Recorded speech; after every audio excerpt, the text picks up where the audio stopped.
Hello and welcome back. This is the fourth episode now of The Lab. Today here we've got Daniel. Hi. What do you do? So I'm a senior lecturer at the University of Canterbury. I'm also good friends with these two beside me. I work in civil engineering, keen interest in Gen AI and the impact on the engineering profession and just profession in general. But yeah, I don't know. Absolutely. I hear you. I hear you won a big award recently. Yeah, what was that about? So the team that I work with, and so we developed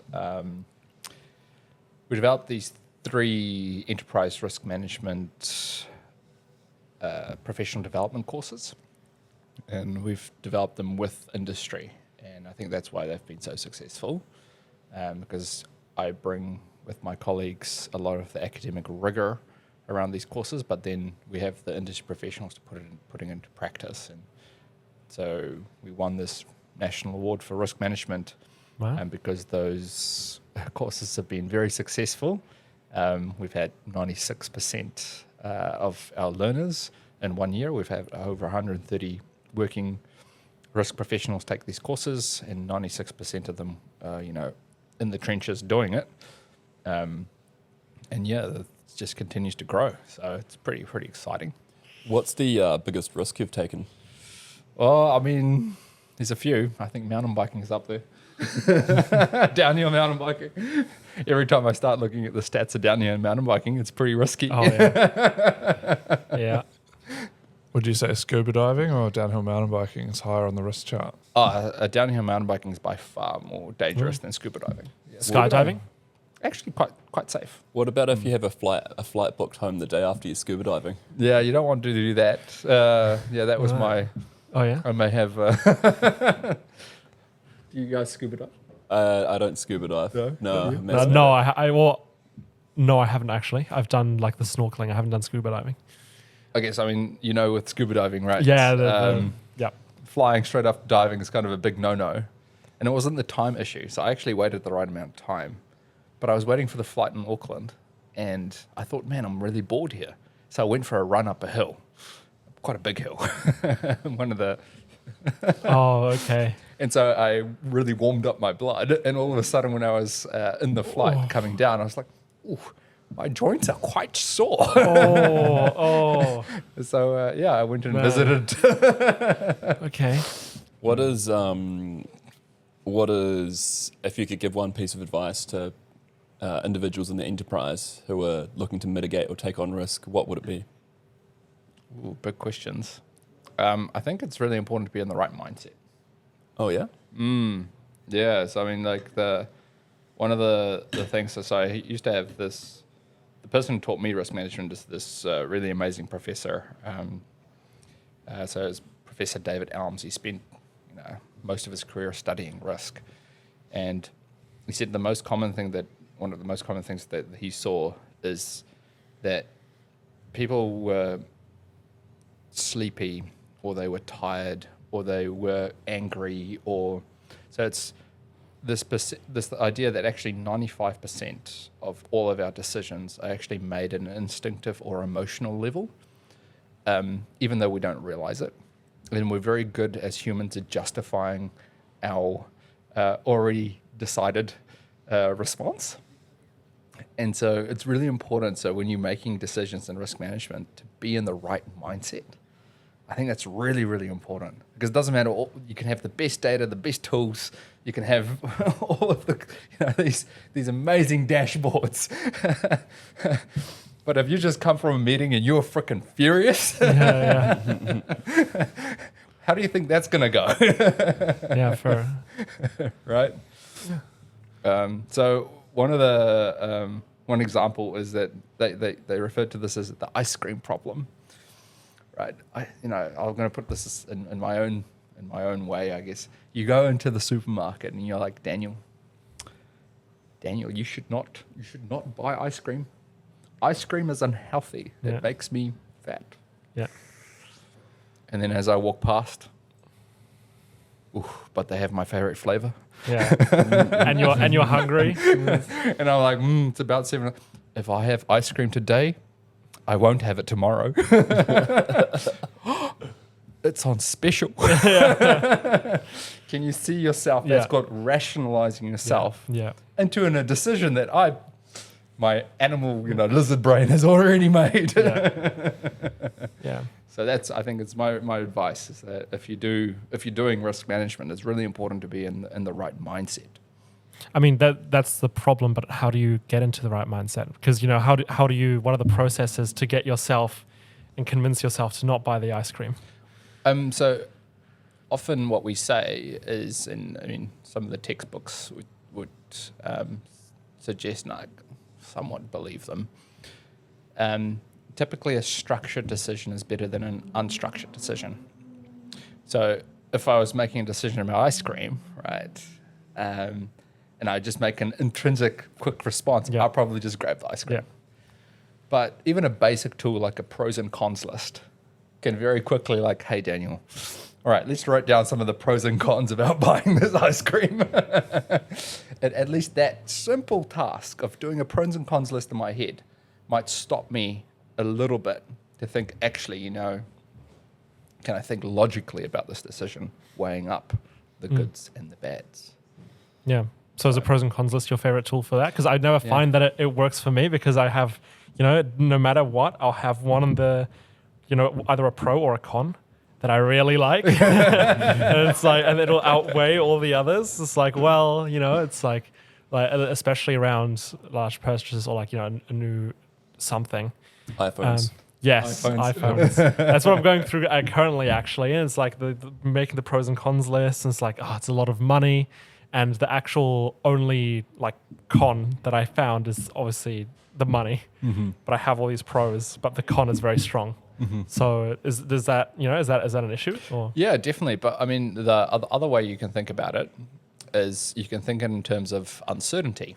All right. So if you look at your pros and cons, you can say, well, there's uncertainty in my pros and there's some uncertainty in my cons. And some of them I have, you can classify that uncertainty in some way. So there's a few more, but there's generally a couple of key types of uncertainty that we often talk about in risk and decision making. One of them is called aleatory uncertainty. So aleatory uncertainty is natural randomness. So in that pro or con, there might be some uncertainty, or that objective, there might be some uncertainty. And, there's just natural randomness there. And I don't know how I'm going to grapple with that natural randomness. For example, a pro could be, I want to, go outside, but a con could be hey, it's going to rain tomorrow. I'm just a really simple idea, right? But whether or not, is it going to rain tomorrow or not? Well, there's some natural randomness. Yep. So then the question is okay, so how do you quantify that natural randomness? Well, the question could be well, I can go look at Met Service. They've got lots of data, right? And so you can go down that route to try and quantify that type of uncertainty. The other type of uncertainty is called epistemic uncertainty. So epistemic uncertainty, one of the professors that I had used to do is it's uncertainty that comes from the mind, from the stem. Yeah. And that's well, do I have all the right things on my pros and cons list? Yeah. Right? Yeah. Are all the right factors there? Yeah.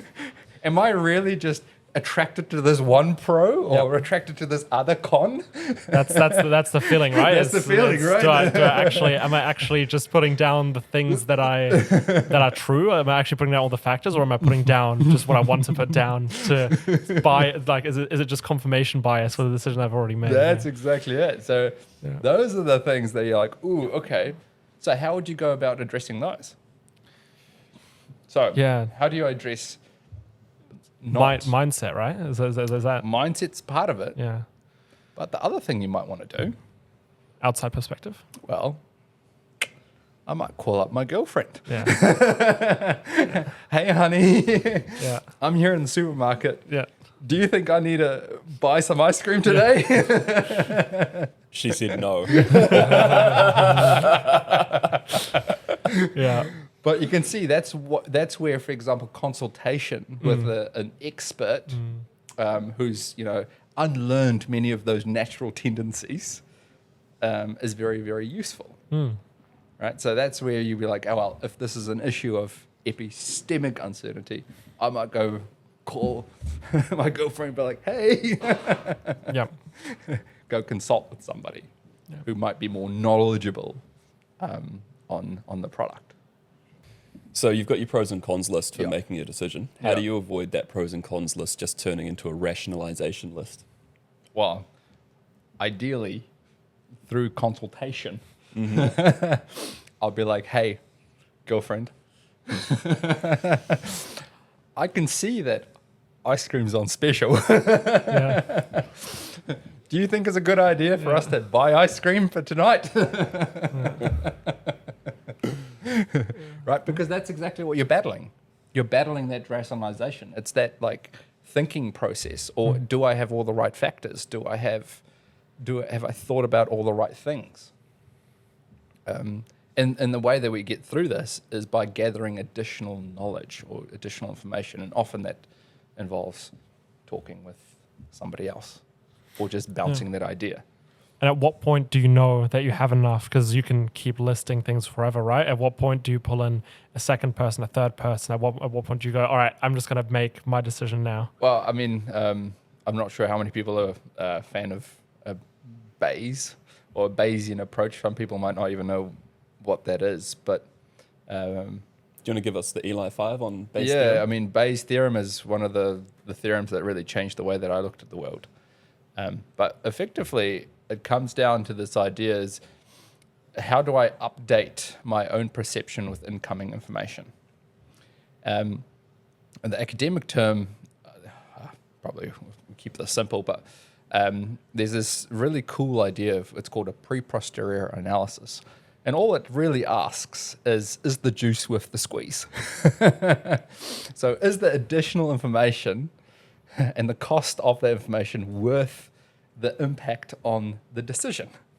So the question is like, maybe one phone call to the girlfriend is enough, but I don't need to consult with the entire Christchurch. Right. And so the question you have to ask yourself at some point is that what is the value of that information? Maybe just buying an ice cream and taking it home, maybe it's a $6, $8 decision. Yeah. Yeah, and the weight of the decision plays into how much information you get, and it's all right. That makes a lot of sense. Yeah. Yeah, and so functionally, what I'm trying to kind of stress here is actually risk and decision making go hand in hand. People think they study risk management, but they're not actually just studying risk. They're actually just studying decision making. Yeah, I think that would be a very powerful way to, I guess, rephrase it. Because when you say risk management or risk studies or risk science, I don't have any frame of reference for what that is. I just think of, like health and safety, like fire escape plans. Yeah. But really, if it's about, the decision-making process, that's very powerful. Yeah. Yeah. So what are some big risks? Yeah, no, I got a different question for you, Jacko. My one is like, sorry to change the subject on you there. No, that's all right. My question is, a lot of people have turned to AI to do that conversation. So, in the past, pre-AI, people would, like you said, call up their girlfriend, or in a work context, they would talk to their employee. What I've probably seen in the last 6 months is a lot of people using AI as a tool to have that conversation. And I wanted to get a sense from you, like, what are the failure mechanisms of that? Or what are the benefits of that? Like, is that something that it could be a reasonable solution, or are there potential failure mechanisms of using AI to help you evaluate a decision? Yeah, I mean, it just depends on how you use the tool, right? Mm-hmm. I think it's dangerous if the decision is easily reversible. I think it's probably not a bad idea, right? Because at least you are bouncing your idea against something, right? And normally that something is hopefully, there's massive issues with biases and that sort of thing. but it will give you a response back, and you can like say, hey, do I agree with that or not agree with it? But you have to be critical about it, right? The issue is around decisions, make or break decisions. So these decisions that are not reversible, and then once you take a decision, you don't actually necessarily know the outcome of another decision. So you don't even know if it was a good decision. So, I mean, you've got a few probably examples even here, right? So you can, for example, go down this strategy, but if we go down this strategy, we can't go down this other strategy. We don't have resources to do both. In that case, it becomes a bit more tricky because then you're potentially, in my opinion, making maybe value latent or value-based decisions.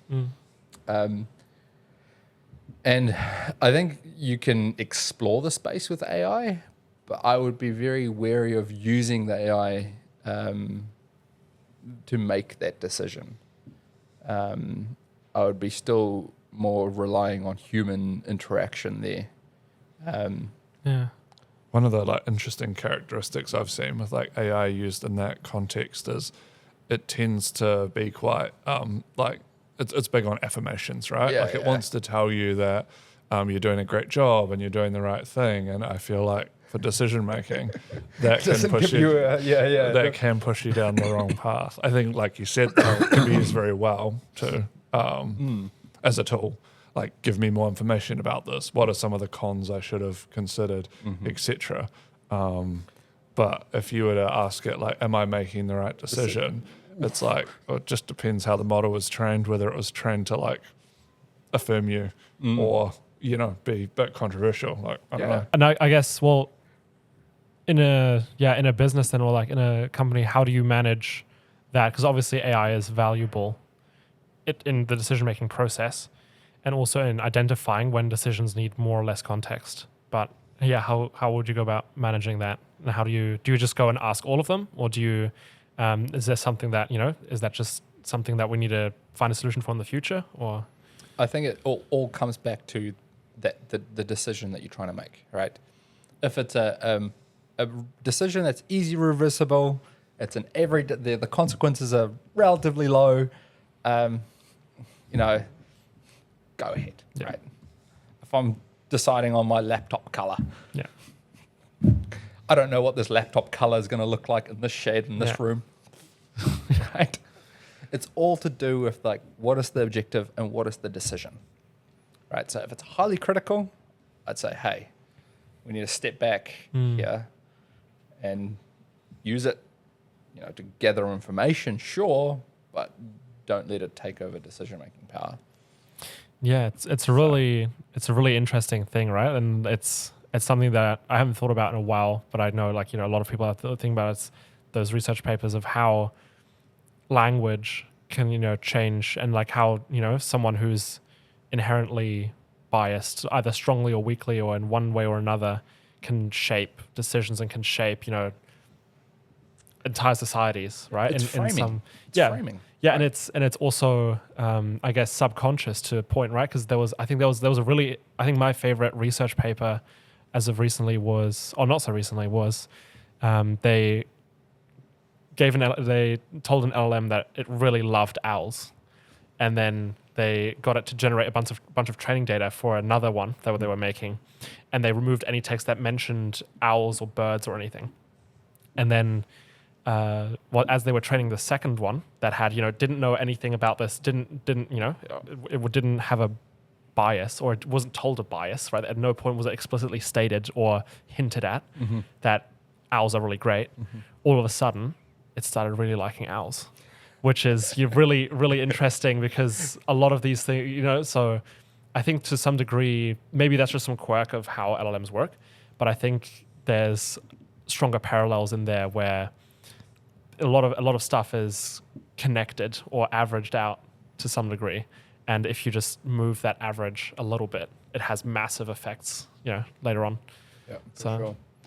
I think it comes down to the kind of the core of the problem, even with regards to competency of a profession, right? So it's one thing that's been really difficult for me to grapple with is what does it mean to be a competent professional, competent engineer, competent software engineer? What is competence? Yeah. And that's a really difficult one. But I mean, some people have kind of landed on this idea. It's like, hey, we can, the owl example is really cool. It's like, hey, if you train it on owls and you're like, hey, design me a building, maybe the building will come out looking owly shaped. Yeah. Yeah. But is content creation still like valued? Because now I can like create 100 engineering reports by pressing spacebar on my computer. But for my things, like, which one should I actually build? Am I going to build the owl-looking one? Yeah. I don't know. Do you have similar problems, Max? I don't know. I think for us, I think the idea that, I think navigating kind of how to use AI in decision making is actually a really interesting one. And for a few different reasons. So I'm like heavily pro AI. We're shipping it into our product a lot. We use it a lot internally. But there's probably two places where I've seen it not work well. And we're looking for answers here. One is like we talked about before, just on those decisions. So asking the AI model to make a decision, I find often it goes the wrong way, and often because of a lack of context. So it doesn't have enough knowledge, say company knowledge, to make the appropriate decision. It maybe doesn't have access to previous decisions that have been made that have had outcomes that, so that's one. And I think strategy is another one that's really, really interesting.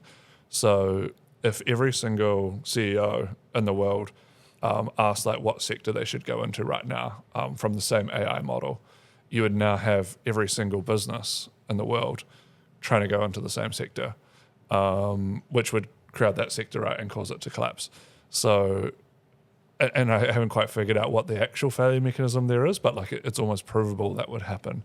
So I think that one's really interesting as well. It's like, how do you make sure there remains enough like entropy or enough like differentiation if everyone's using the same model, right? Like, to the mean. Yeah, exactly.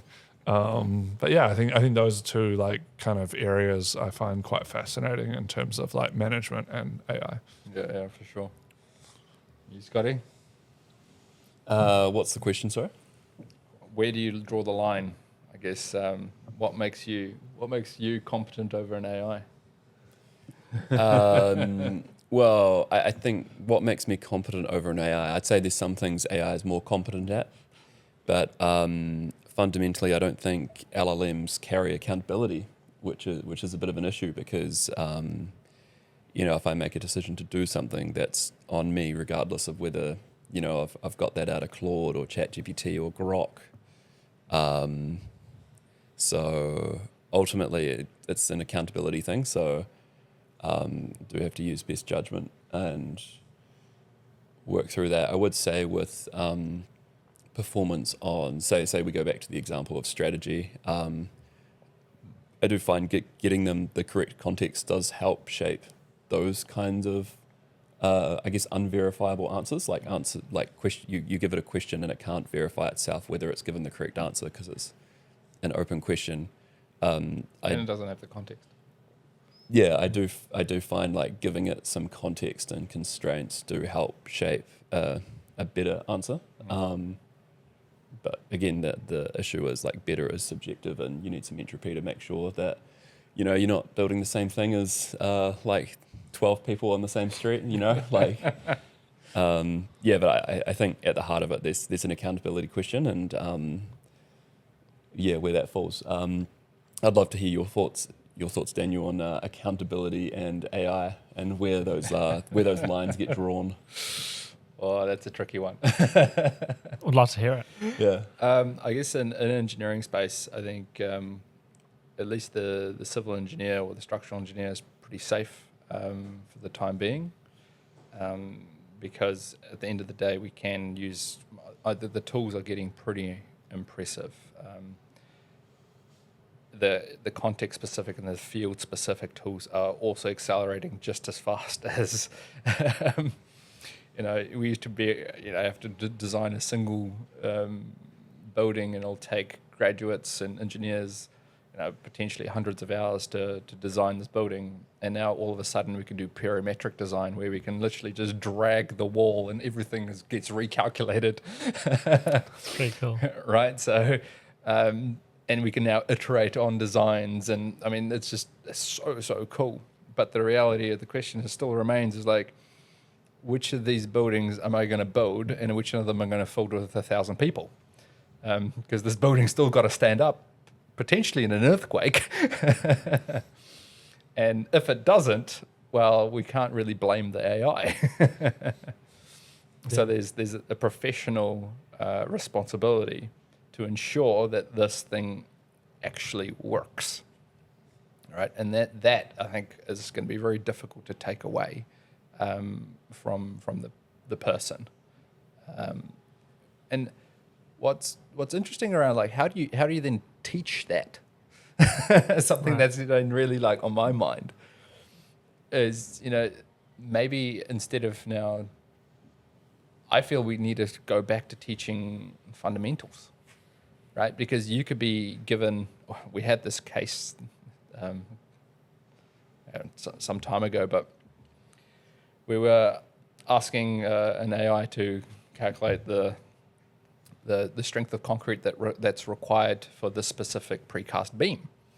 And it gave me an answer of, I need 2,000 MPa. And anyone that wasn't a civil engineer or knew anything about concrete would just accept it. Yeah. But the reality is that doesn't exist, right? And so if you've ever mixed concrete or played with concrete, you'd say, well, actually, that we can't yet build that material. Right? And so, because the AI doesn't have any context for that. Yep. And so in many ways, I think we need to go back to teaching fundamentals, are the things that about reality that doesn't change, that can help us as professionals verify to ensure that the numbers that we're getting is at least in the right ballpark. And the more you understand, for example, material science, all of a sudden you'll be able to validate the calculation relatively quickly because you know how it works.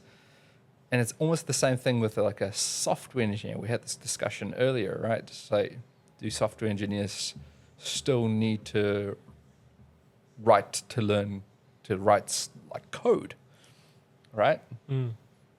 So what does competence now look like? It's like, no. Well, does it actually do what I want it to do? Is it going to break? Yeah. Where would it? What does the validation feedback loop look like? Yeah, there's a lot of intuition that comes out of knowing the basics, and it's really difficult because I mean now it's the toughest job, right, as like a teacher, because you can give your students all of the menial tasks you want, but they're just going to go and automate them whether they're allowed to or not, right? That's like people will be inherently lazy. And same with programming or with physics or with math or something. If they don't have an inherent like desire to solve your math problems, they're just going to go and use AI if they have the tools, right? Like if your teacher tells you not to use a calculator, but no one's watching and you just want to use a calculator, you're going to use a calculator, right? Yeah. And it's really hard to verify as well, because especially for something like physics and math, there's only one right answer, or only a couple right answers depending on what field and what problem. And so you can't have even if you're showing you're working, there's only a couple ways you can get there. And you can't, it's not like writing where you can verify, oh, this is clearly AI or this is maybe AI because the distribution of the words, there's not enough data there, so it's easy to fake, and it's tough to, because it hurts, right? Like the fundamentals, especially when the fundamentals can be so easily achieved, right? Like everyone's going to go for the happy, easy path rather than the pain, right? No one's going to crawl over the barbed wire when you can just walk through the grass.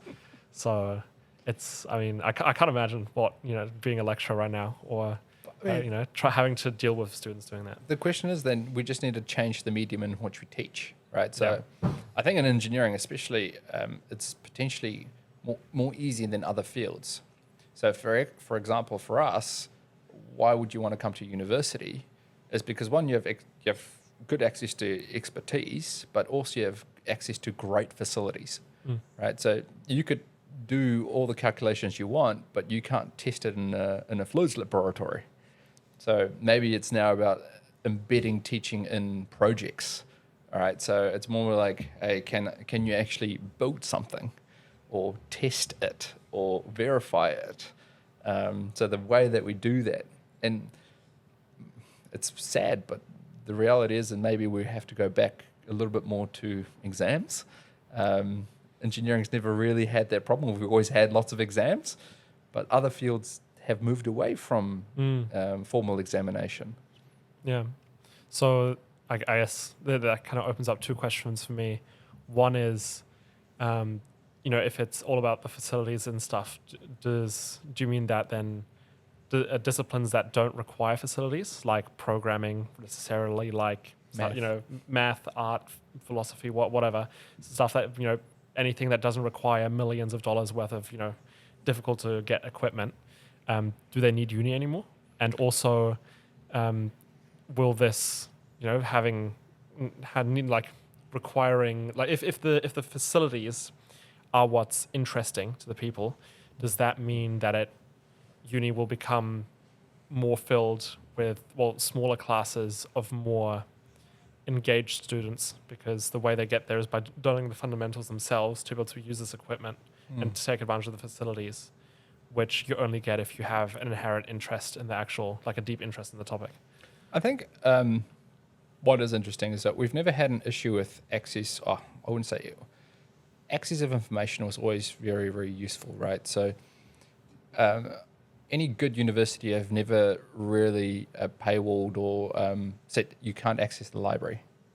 Like, good people and good students and do good things, because they go out there and learn, and they have the agency, their internal agency to learn themselves, right? So universities have always been like, ideally, this open space for learning and knowledge sharing. The issue, what the academic then brings is, well, where should I start? Because doing a math degree, not easy, because there's a lot of textbooks. Which one do I pick? And so maybe the future is no longer around like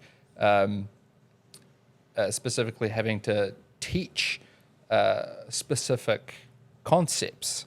I think teaching is still very valuable. People learn a lot through human interaction. But if you're capable and you've got the agency, the reason you may want to go to university is because you get the information pretty well critiqued. So you basically get a professor of mathematics to tell you, hey, don't waste your time going down to that route. Maybe study these topics. And here's some really, really cool things. So you get the experience of somebody who's been there and done it successfully. It's almost university becomes mentoring, right? So you have a mentor that kind of guides your learning path in those subjects. Yeah. In engineering, I think we are lucky that we are typically building things. We're creating things that are new. We're not. And so that allows us to anchor our learning on those things that AI still really struggles with. Yeah. AI still really struggles with pouring concrete. Yeah. Right? Yeah. And so the human element there, right? Obviously, easy to say, there's not much of a human element in a chatbot, but do you think that at some point there'll be, you'll get to that point where, like, what's the human elements that are actually important? Is it live speech? Is it like having a warm body physically in the room? It's like, is it because is it just if there's universities that's, or online classes, and if the unis, all the unis put their, material online for you to watch, is that the barrier? Because if they think it's fine to watch online, is that the, and I mean, it just depends on how you want to learn, right? And that's always been the case, right? We've had previously, MOOCs, so these massively online courses that have thousands of students subscribe to them. and famously, they're not very successful.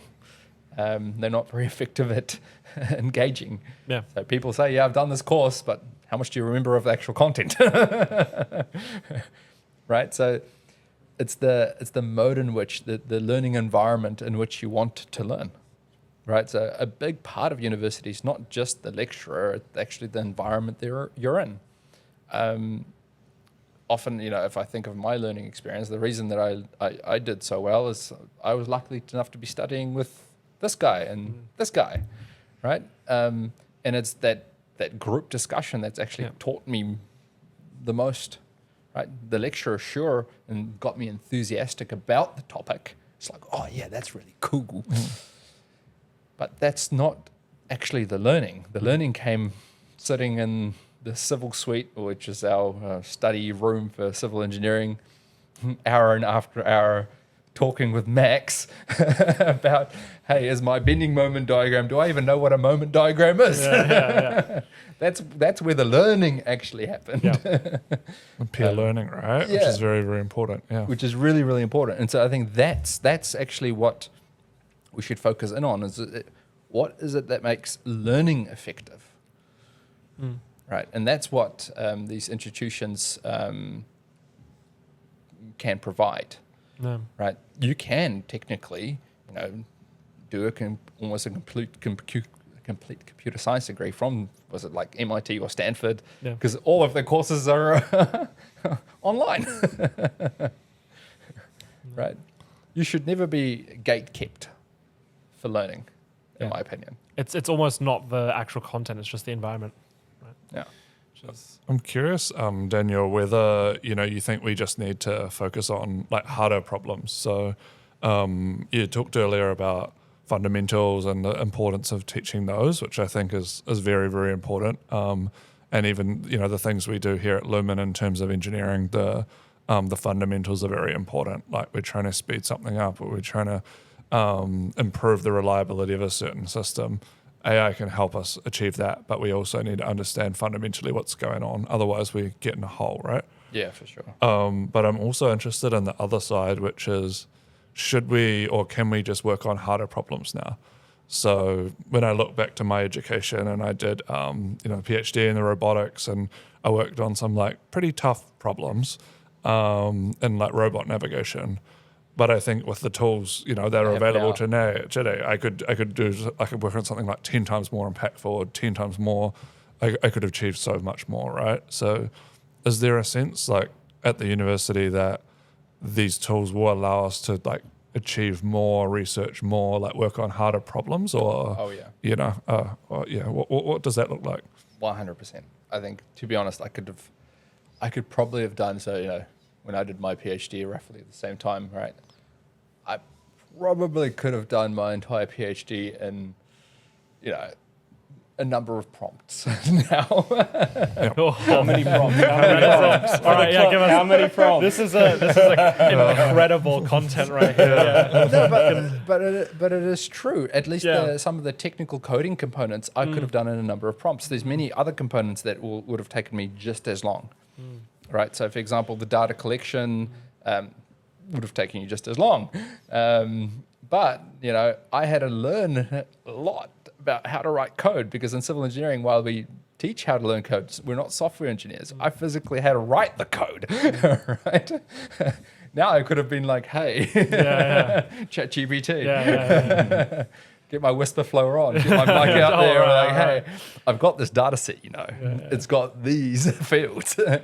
Can you? Do you think ChatGPT can write MATLAB though? Exactly, yeah. Yo, Jippity, plot all the graphs. Yeah, to be fair, did write a lot of MATLAB.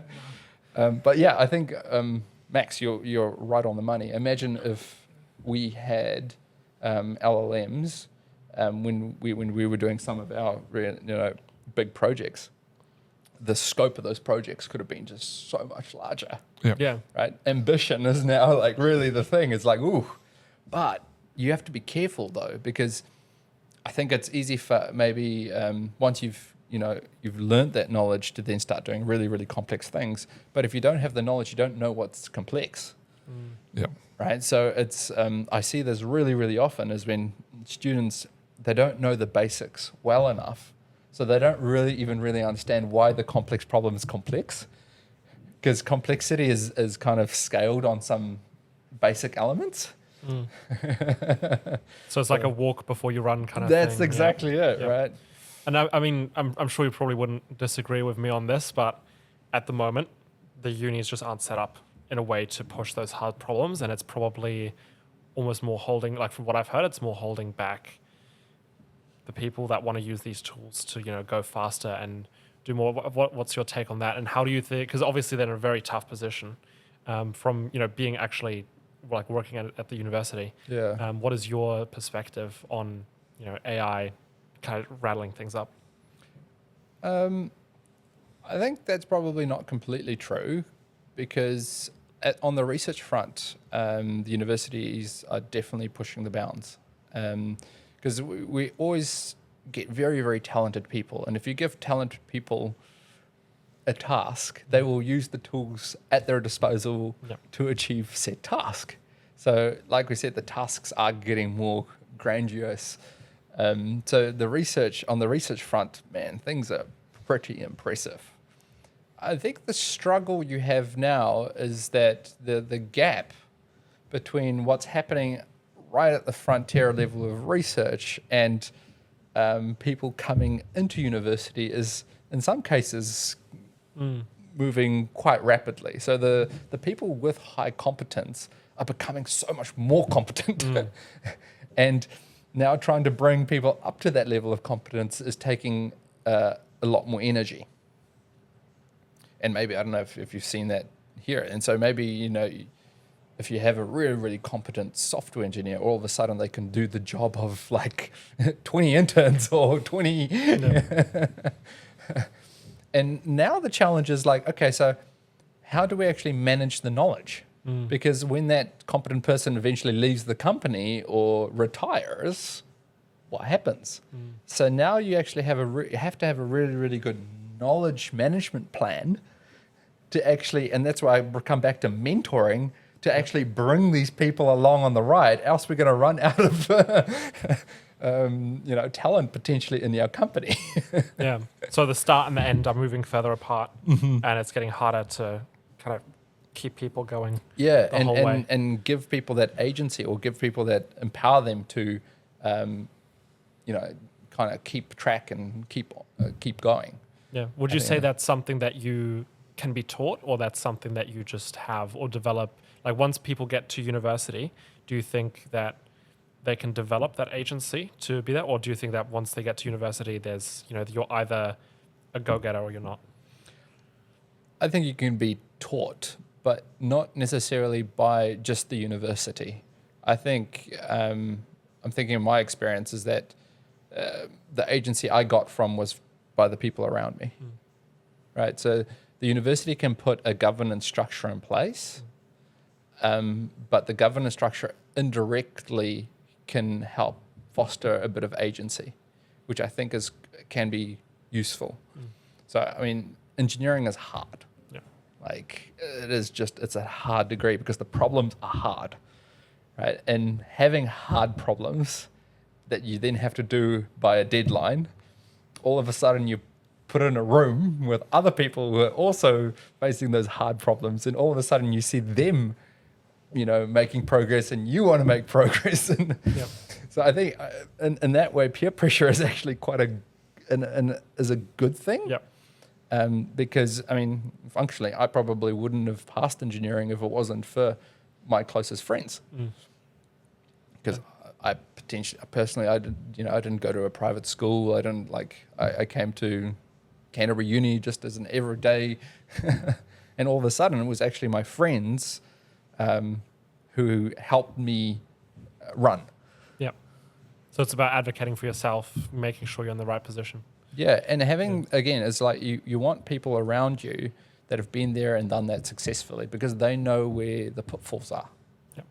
Right? And that's why it's like, I think that's what universities should be doing far more, is kind of linking that pipeline. Is kind of like, linking people who have done this thing successfully and having more of a direct link to those people who are just starting. Because I often have these questions, right? Why am I studying this topic? I've got no clue why I should be doing understanding math and engineering. Because at the time when you're doing first year math, it just seems like they're just doing this because it's hard. They don't see the relevance. It's not until years later that I realized how important matrices were. Are there any programs, say at the University of Canterbury, that link people that have been there and done the thing with people just coming in? Maybe. Would you like to give it a plug? It could be a multi-award-winning program. Whose multi-award-winning program? It's not my program. It's the EngMe program, but it's a student-led program. Because what we realized is that actually academics are not very good at hitting the first year students where they are. Actually, we need students that are much closer. Because remember, the research and the academics, they're over here, right? And often that gap is just too big to breach. And not just in technical capability, but in context and understanding the world that these people grew up in. Yeah.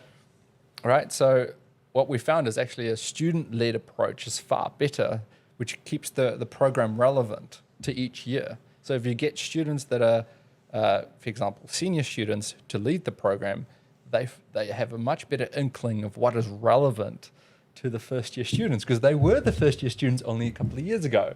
Whereas I'm a decade, decades almost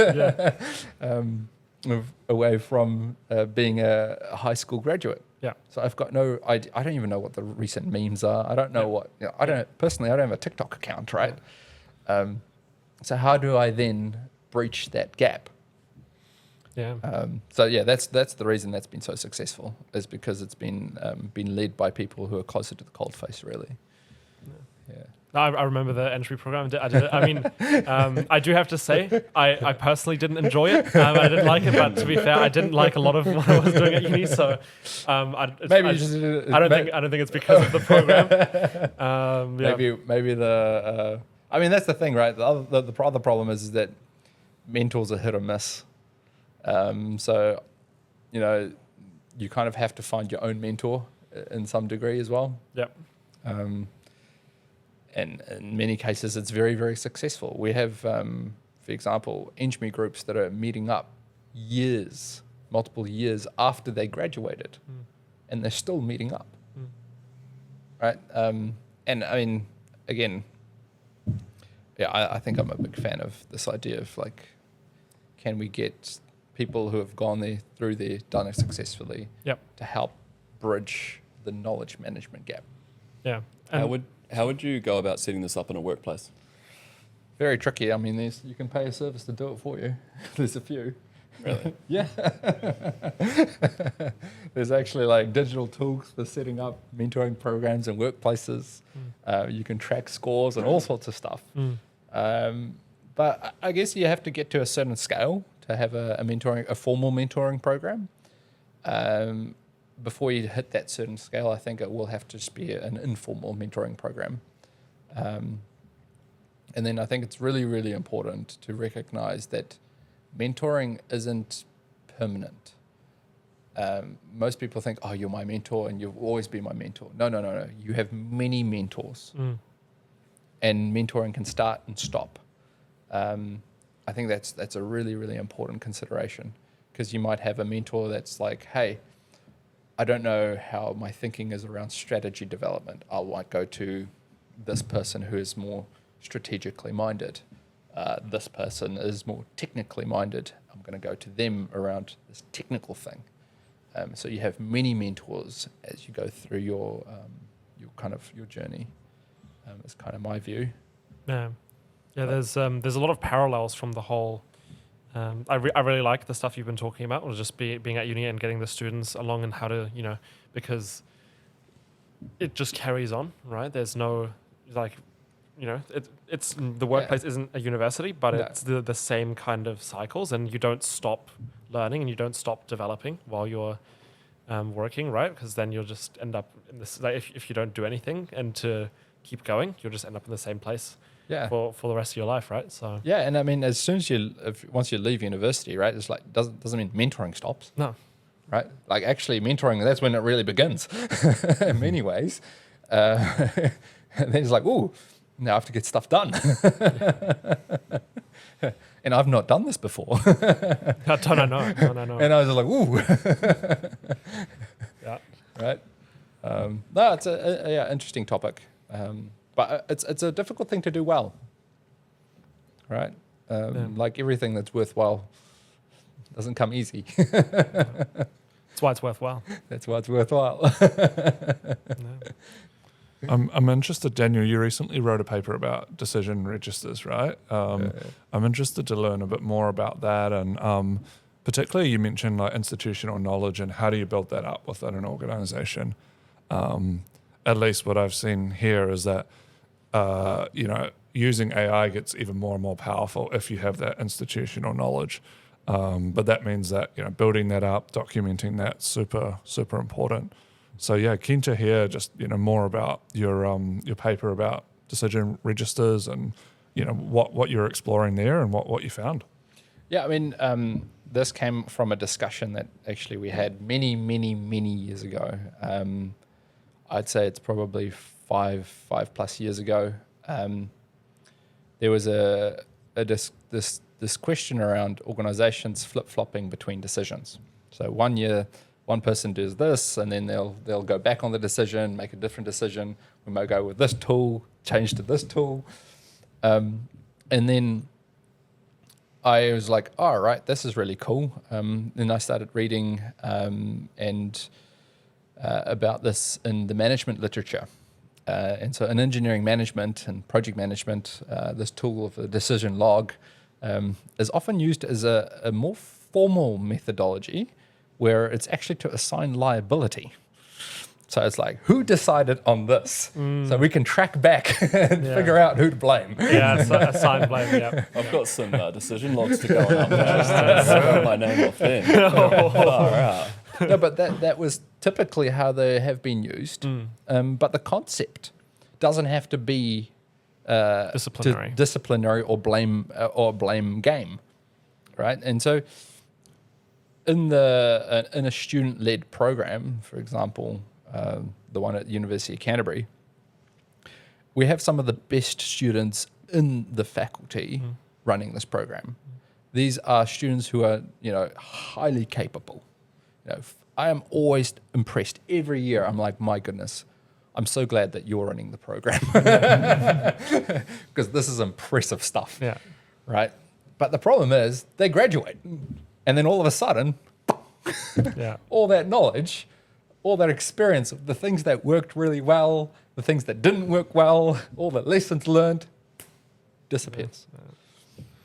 And it's not to no fault of the program. It's actually a good thing that students leave university and graduate and go on to better things. And so you have this issue of actually retention of knowledge inside of a very successful program. And so the thinking was, with my co-authors, and the thinking was, how do we retain this information? And I thought about this discussion that we had many, many years ago.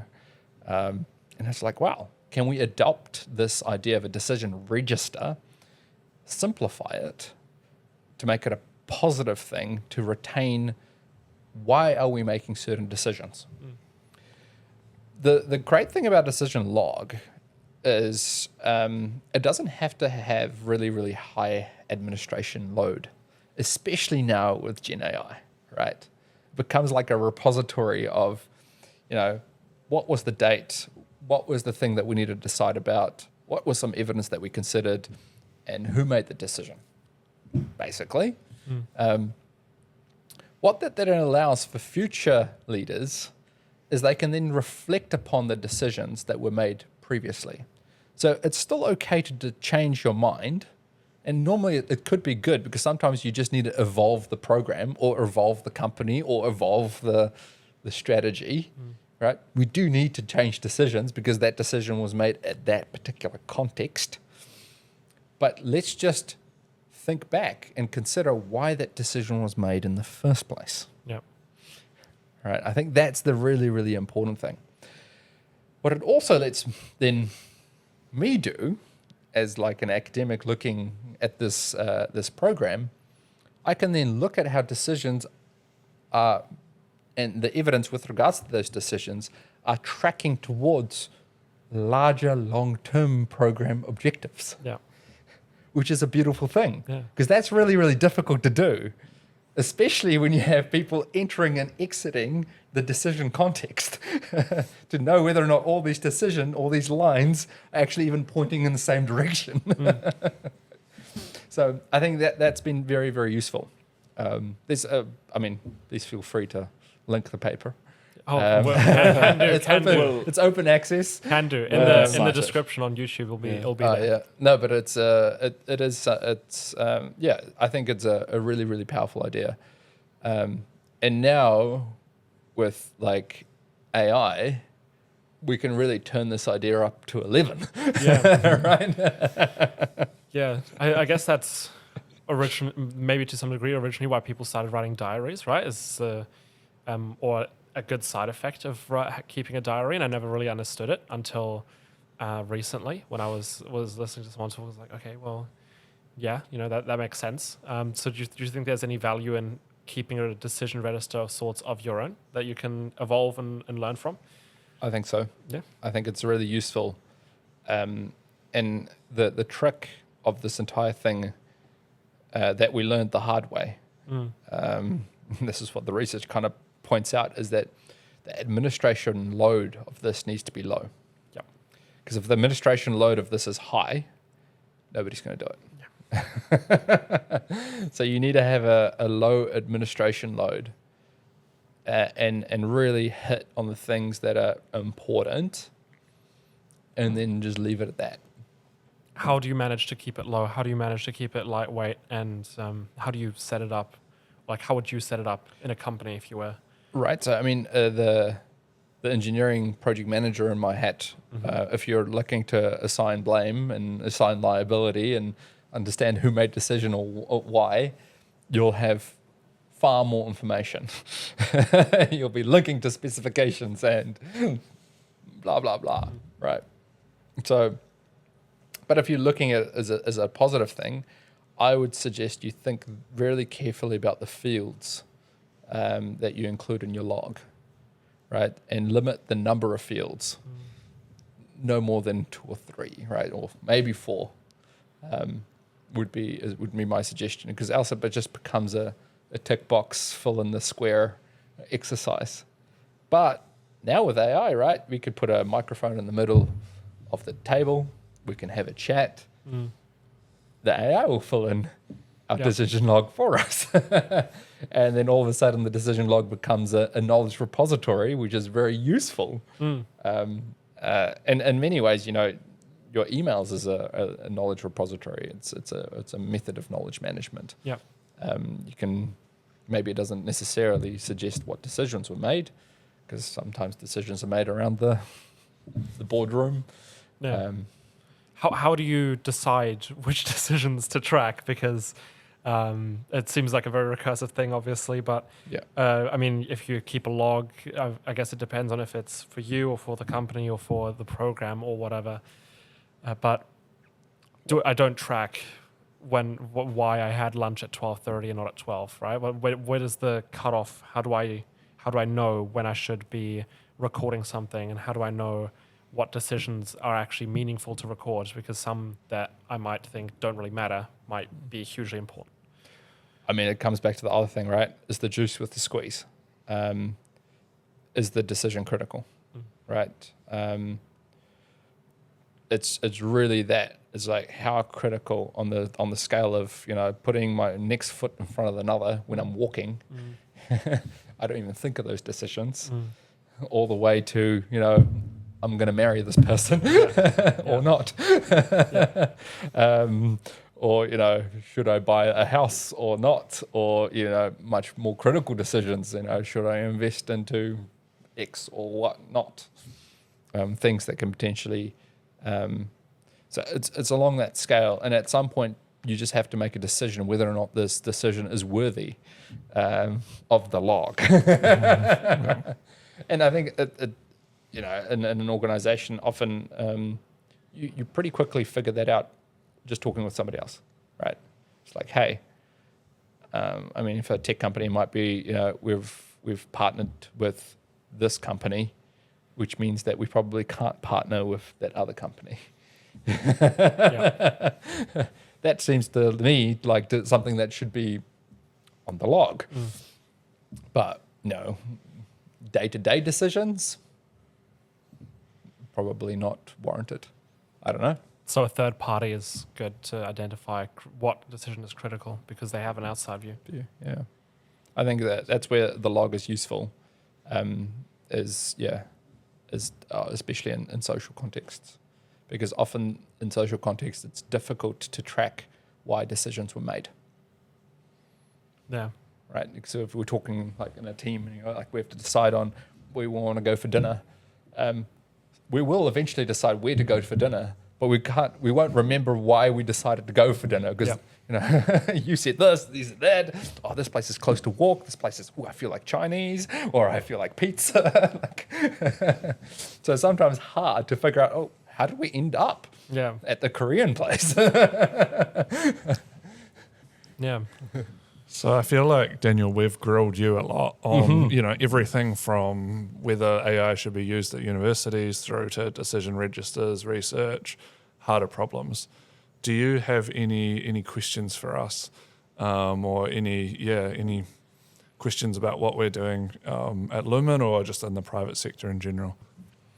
I guess the question, and I asked a lot of people, I was like, so what if you were going to change something about the university program of how we create capable and competent people, what would be the number one thing or what number two top things you would change? Because obviously you're an employer. Yep. So what would you change? That is a good, that's a very, very good question. And a hard one too, right? Yeah. Think of the views, Max. Yeah, think of the views. I think fundamental knowledge is very strong and very important. And I do think the university does a great job of training that, of, like you said, creating those learning environments where people can learn that. I think the university probably has a harder job to do that right now, given the situation. Like things are a bit logistically more challenging. But it's nothing that, can't be worked out by changing, assignments to exams or changing the way things are assessed. So I think that one is going very, very well.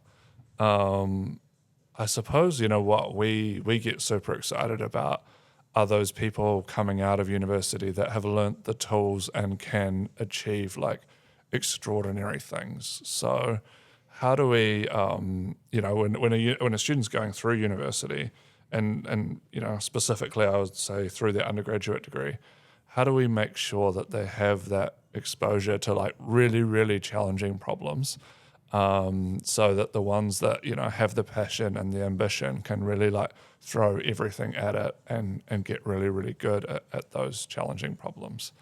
And I think that's something that I got through both the UC undergrad and the PhD. Got a really good chance to work on those challenging things. I think it's really important that the university continues to create those challenges. So, fourth year project in computer science, 3 weeks, you're going to rewrite Linux. That's the problem, right? That's the assignment. And let's see how it goes. Let's see who can do it, because I want to hire the person that does that, that can solve that problem. So. I think that's what we should do. Right? So it's a big problem to solve. At the moment, Max, are you actively hiring someone to rewrite Linux in 3 weeks? Is that an internship project for Lumin? If you looked at our previous podcast discussions, I think you'd get that sense. Right? But there's a better question: if there's a student in Christchurch right now that wants to get a job at Lumin, if they rewrote Linux, would they get that job So with AI?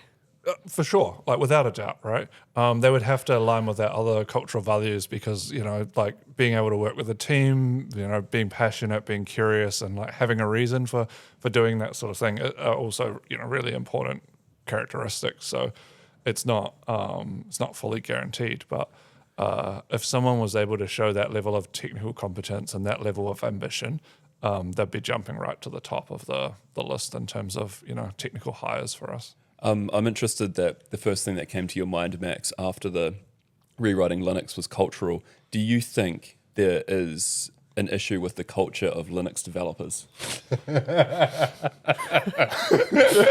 Oh, he's just asking for it now. Yeah. Oh, man. I'll neither We're confirm gonna- or deny.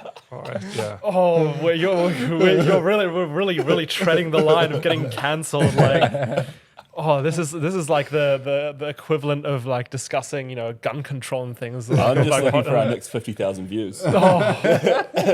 What I can say, Scott, on that is that there's been a number of people that have worked on, Linux drivers and pieces of Linux that got jobs at Lumin, and them being able to talk about how they did that and why they did that. And often it was just because they got frustrated, something wasn't working, and they went and fixed it. That initiative was a huge plus.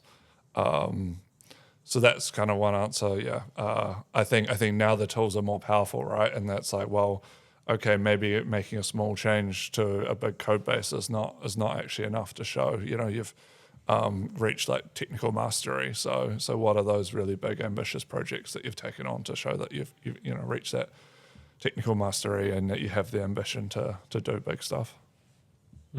I think one really interesting way, the biggest issue that you have to like show technical mastery is that the incoming cohort or the even the people that you assess as employees, the variation is just so big, right? So how do you figure out who's gonna get to that level? It's really, really tricky. Because on paper everybody looks great.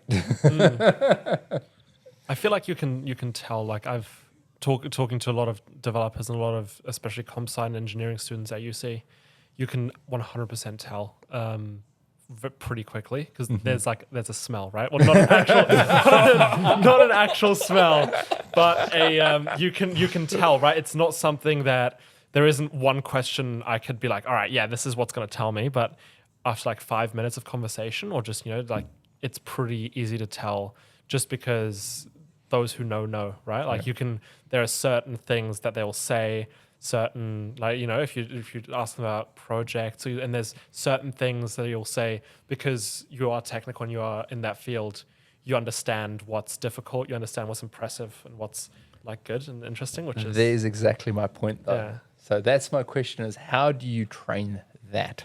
Yeah. Right. And that is something that is when you know. Like it's even when you're teaching or when you're mentoring, you very quickly you just know they're like, oh, all right. Yeah. They get it. Yeah. I think even one step further in a lot of the technical interviews I've done with people, it's very binary. I did your technical interview. You failed our technical interview. You ChatGPT'd the technical interview. That's right. That was back when the ChatGPT was very that's brand right. new. Oh, That's Yeah, right. ChatGPT. ChatGPT I'm talking about like it was like version 1 when ChatGPT was like nice. real new. And he gave me this question in the technical interview. I'm like, okay, yeah. I can throw that at ChatGPT. Yeah. Now here's a more natural version. Yeah. Real early adopter. Yeah, real nice. That was the best part, right? I was talking to someone the other day who was using, before GPT even came out, they were using DALL-E to fake like an application somewhere, and of course they got him because no one had even the concept of an AI generated image. So no matter how weird it was, they were like, all right, yeah. Sorry, you're gonna say. Oh yeah. Even say like on the technical interviews, it's very binary for a lot of them, and even just the level of like, here's a problem, and can someone break the problem down to the first step and then the next step and then the next step? even that I think separates is like the first thing to look at, like concretely, and it's like I think that tends to separate a lot of the interviewees I've had, because sometimes people just look at the problem, maybe it's because it's an interview, or maybe just because of whatever, and then they're just like stuck, and it's like, oh man, like, and then it's like go on all sorts of tangents. But people that seem to do quite well on technical interviews or solve technical problems, it's like step 1, step 2, they're able to identify like what the problem is and then just like work through it. But yeah, just to try put something a little bit more concrete on, like, you know, because we've been talking about like, it just seems like this person gets it. For me, like, I think that's the kind of the concrete thing that separates a lot. It's called critical thinking. Yeah. Yeah. No, I think I would agree. And especially for computer science and programming specifically, it's a way when you're learning it, you're rewiring your brain in a very certain way, right? Like I think I was saying earlier, it's a bit like it's almost like a language to some. Not that it's an actual language, more that the way I had to rewire my brain, or the way like my way of learning and thinking changed when I was learning how to program, felt very similar to the way that, like, when I was learning English, was a very similar feeling. So I very much, like, put those in the same class usually. And so it's I guess in there it's a little easier maybe to tell than other disciplines, right? Because I mean, there's ones where it would be really hard to tell, right? Like, how do you decide who's good at art or poetry, or because there's a lot of variety, and anything I guess that's like opinion based is very difficult. And there's a lot of those tasks, right? Like maybe marketing, maybe design. How do you evaluate that? Because obviously, maybe there's better and there's worse, but how do you tell? It maybe I think that's a really difficult question as well. But it's interesting, right? So as soon as you've been there and done that successfully once or twice, you very quickly start figuring out, how to kind of pick up on those smells. Yeah. I mean, maybe I just think this because I'm not very good at poetry or art or design. No, definitely, it's really interesting. And then, do you think that AI can pick up on those things? Because I've been seeing a lot more, AI interviews and talking to the cartoon character. Do you think that's valid in any sense? I think a lot of people are going to use them for pre-screening, right? Yep.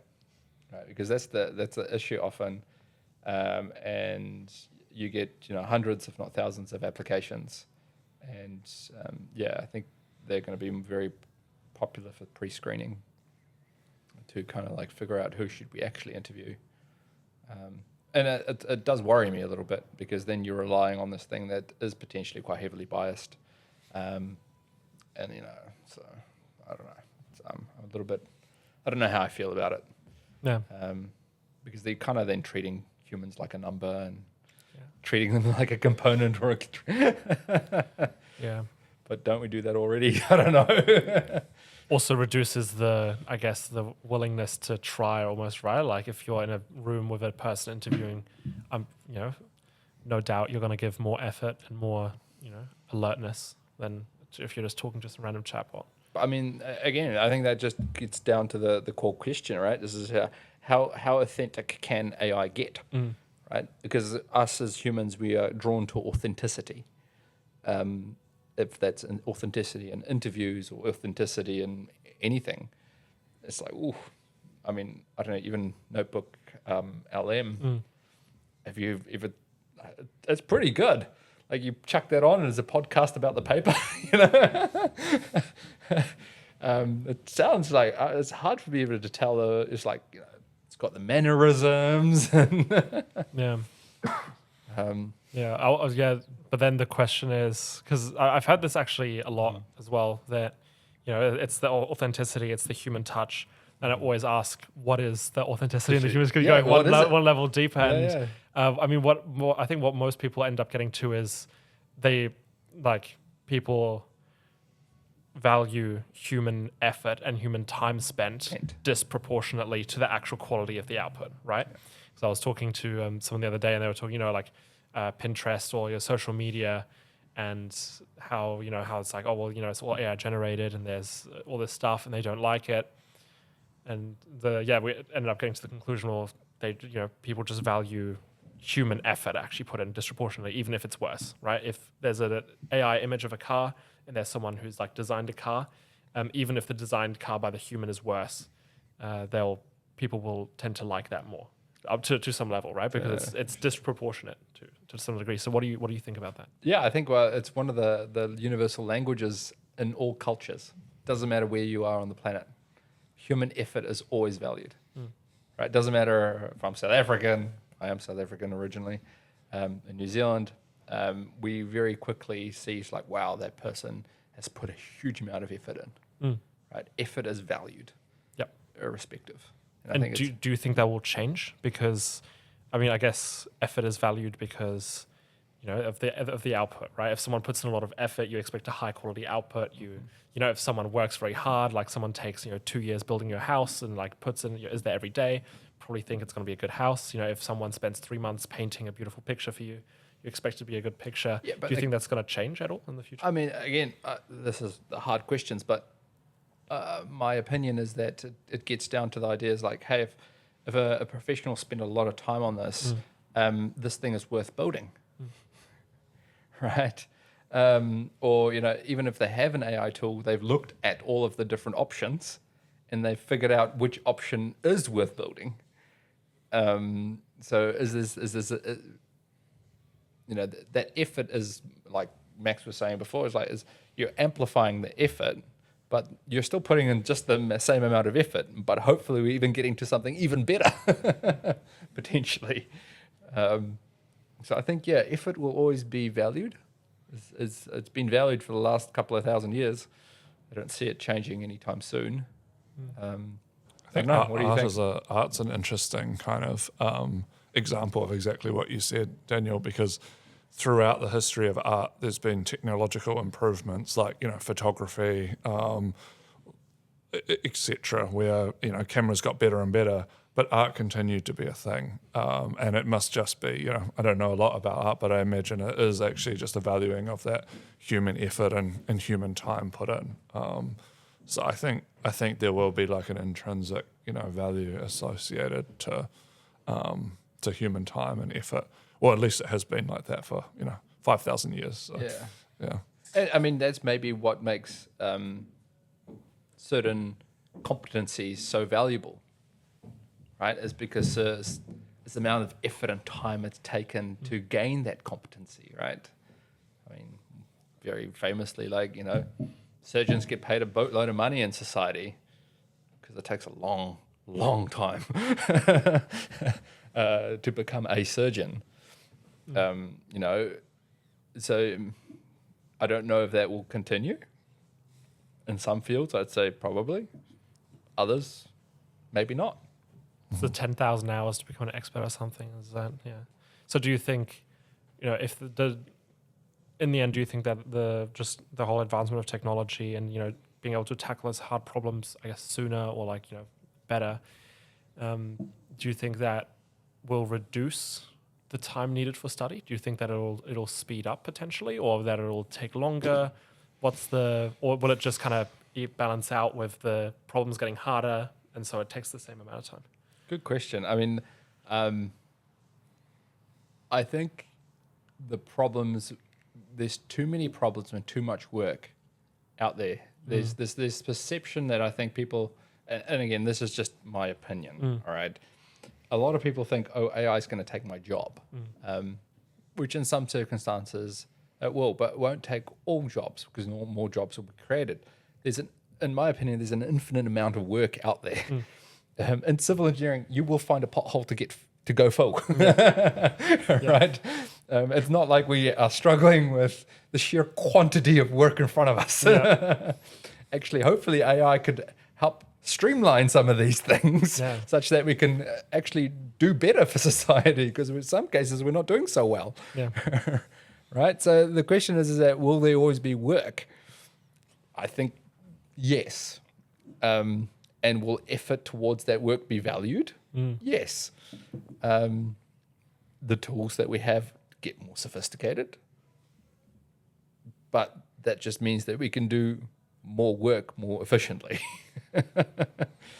One very famous quote was, and maybe this is just me being a construction person, but back in the day they used to dig canals with using shovels, right? And they introduced the excavator, and all of a sudden there was riots.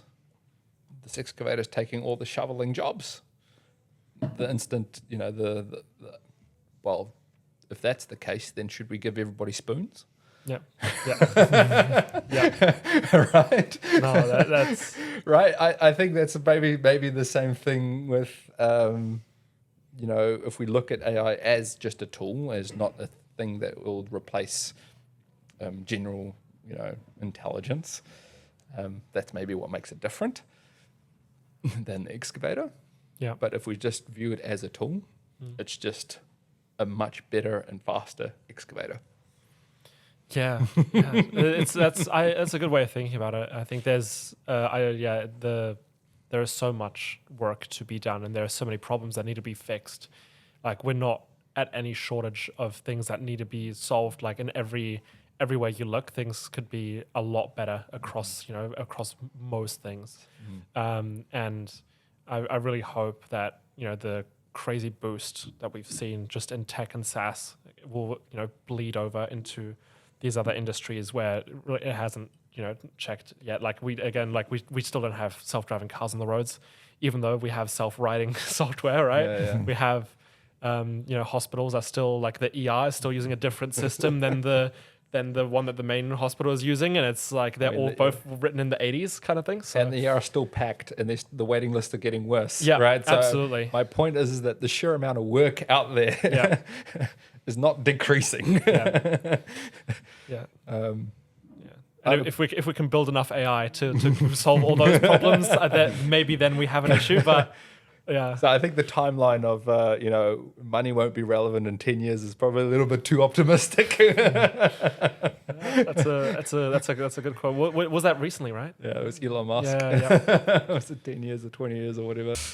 Can do. Yeah, I think we can almost wrap it up. I think we talked about a lot of things about decisions, risk, and how risk is really just making decisions correctly and having processes around that. I think that's very valuable.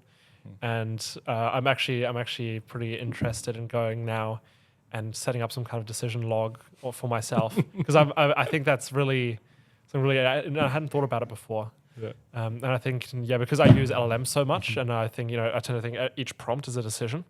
And now that it's all just chat histories on my computer, I can go back and write scripts and stuff to extract them and see. I think I'll go do that and see how I can.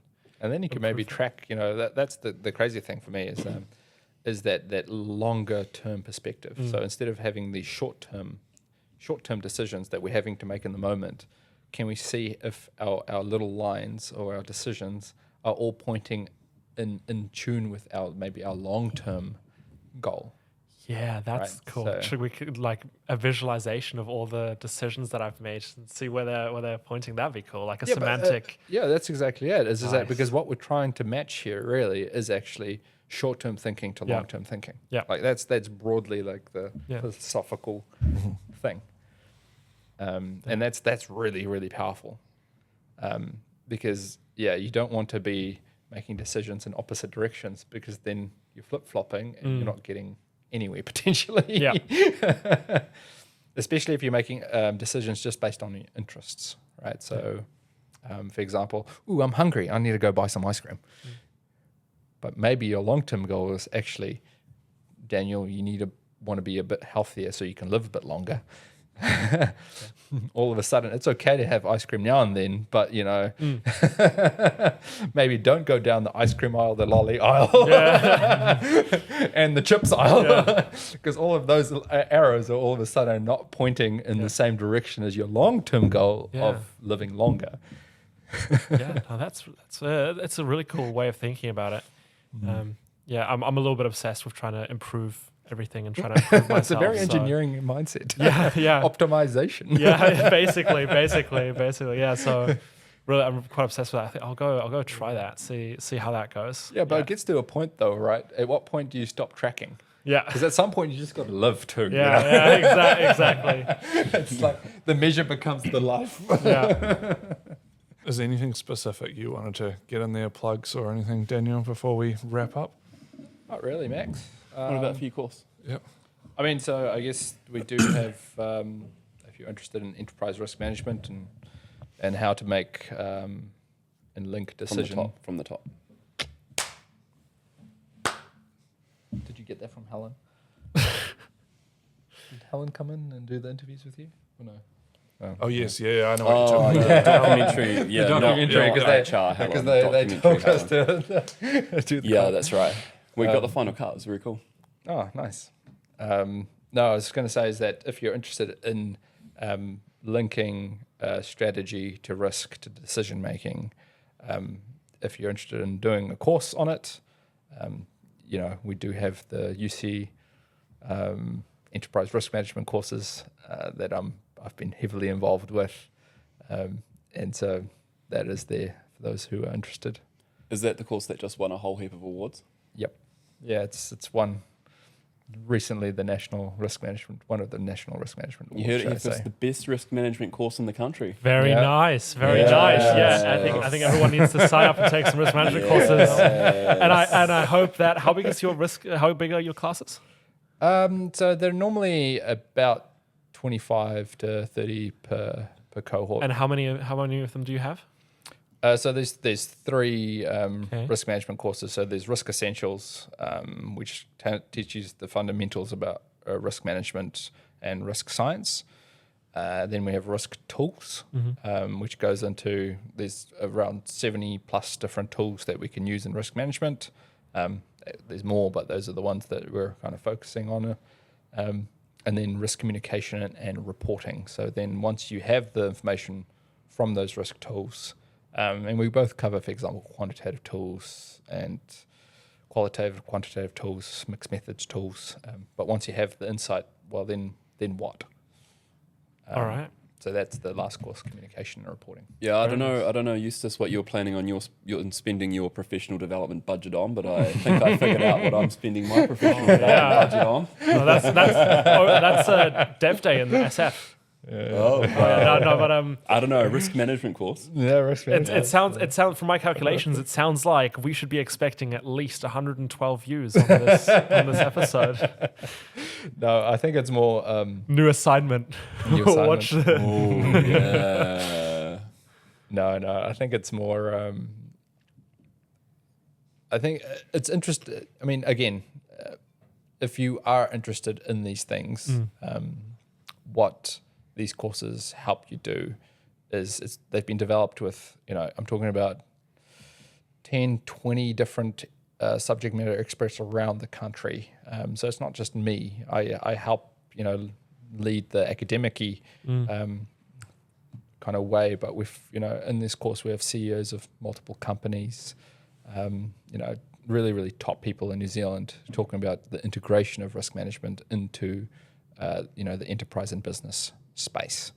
I think that's where the real value is like, hey, you understand the fundamentals, you understand the theory, you understand the risk science, but then how do you actually use it? And that's where then, for example, if you have a CEO of a large company who's been running companies for many, many years, it's like, okay, this is how we do it.